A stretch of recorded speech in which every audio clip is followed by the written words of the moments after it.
Good day, fellow citizens. The scientists have advised that it would be prudent to immediately evacuate people living in the danger zone.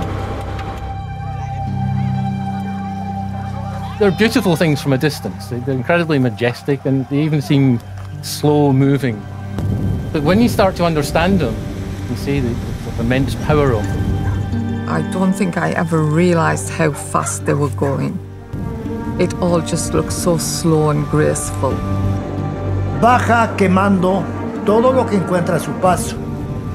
Boulders and ash and fire coming down a mountainside. Just couldn't outrun it. People got caught in it. In seconds, they were gone.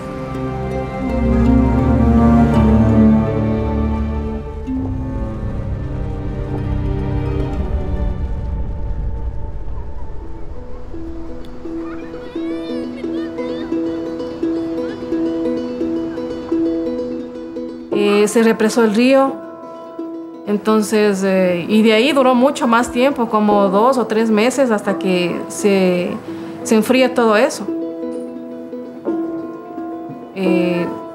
Hubo un vapor ardiente, entonces eso fue lo que mató a las personas que murieron aquí. También se perdió casa, se perdió animales.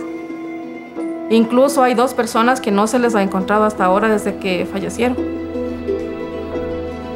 Fue algo impactante porque nosotros nunca antes habíamos visto eso. Lo que nosotros observamos desde aquí del observatorio y desde lugares cercanos es como una nube que baja muy rápidamente flancos hacia abajo. Estas principalmente casi siempre bajan por lo que son las quebradas. Pero en el caso del Tungurahua, en las quebradas y cerca de las quebradas tenemos poblaciones. La vegetación que hay al filo de la quebrada se quema todo. Y ganado que ha habido a 100 metros, a 150 metros por donde ha bajado los flujos piroplásticos, no ha llegado la calor. Pero el ganado murió por el gas tóxico que tiene. Tiene velocidades que muchas veces superan las de un vehículo, más de 100 kilómetros por hora. Y son de altas temperaturas. Envenenamiento del ambiente se siente con un olor muy fuerte, nauseabundo, ardor a la vista, a la nariz y a la boca. Hay peligro que tenemos que evitar, y si es que podemos evitar, podemos salir para que nuestros hijos y nosotros mismos estemos bien, hay que salir. Hay que hacer caso a lo que nos dicen las autoridades y buscar un refugio donde que podamos dormir y estar tranquilos.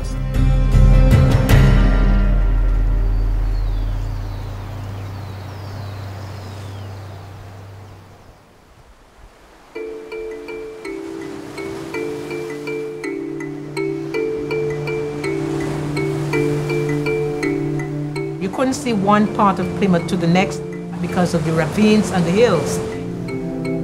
This time, when you went into Plymouth, you can see all the way up to the Soufriere Hills. Every building in sight, with the exception of 1 or 2, are covered. Where we are just now, the buildings are still mainly standing because the flows slowed down by the time they got here. But further up, all the buildings have been totally destroyed. It happened at night, so we didn't actually see the flows enter Plymouth. What we saw were the fires. There were explosions from the tanks because there was still fuel in the tanks. The pyroclastic flow would come down those rivers and go straight out on the sea. And can you imagine the pyroclastic flow going on the sea and keep going? It's actually like a hovercraft, and then it all seems to sink into the water, and the water is boiling around it. The sea is not going to stop it. From a distance, it just looked graceful and beautiful. And I wouldn't have missed it for the world. Just to see them coming down the mountain and billowing and billowing and billowing. And you think, oh, wow, where's that one going? And we thought, perhaps we shouldn't be here. Seeing a pyroclastic flow is actually an amazing thing. One of the things it makes you appreciate is how dangerous they are because they're quite fast-moving events. It's so beautiful to look at, but so deadly, so devious. It traps you and it keeps you there looking at it. But then remember, you can't outrun it, you can't outdrive it. They seem to be mostly silent. So you've got this massive avalanche coming at you and it's not really making much of a sound. A volcano is so destructive, it can make and it can break. But to be in an actual land where you're experiencing an active volcano, there's so much to be learned from that.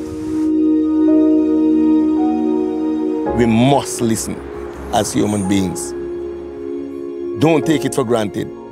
That's exactly what happened to us when we lost those 19 lives.